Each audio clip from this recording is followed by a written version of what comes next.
Chapter 7. German Women Oppose Nazi Education. 1. Late that summer, I was staying in a remote country house in Bavaria with one of the most enlightened of German women. She had been one of the leaders after the last war of the movement for the emancipation of German women. Frau Otto had traveled widely and had been an ardent believer in the possibility of the League of Nations, though she spoke with some bitterness of the missed opportunities, both on the English and German side, of making it the means of establishing peace.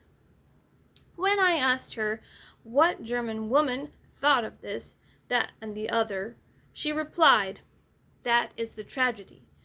Women no longer think in Germany."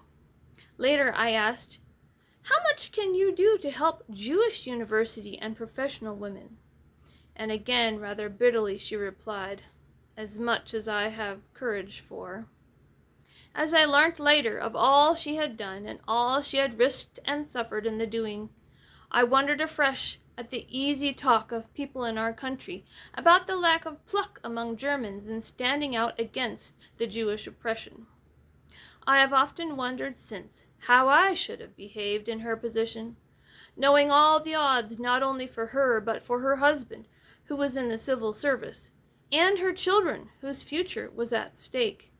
Should I have had the courage to continue as she did, to shop at Jewish shops because I knew they had lost custom? Should I have sent parcels into a concentration camp to Jewish scholars?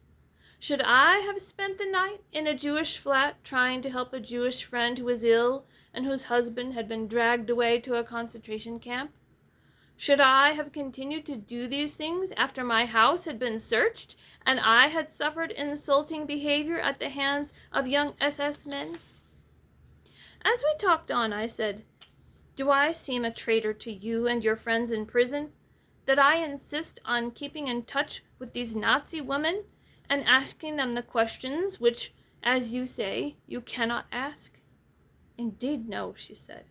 "It is true that some of my friends feel the only way is to ignore Nazi women altogether and to try to make them feel that they are outlaws from the society of professional women all over the world.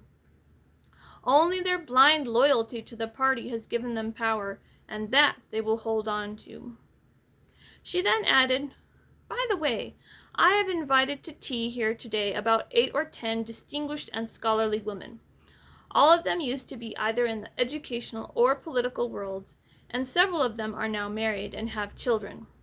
I thought they would like to meet you, and that you would like to hear them discuss the complexity of the situation we are up against in deciding what to say to our children."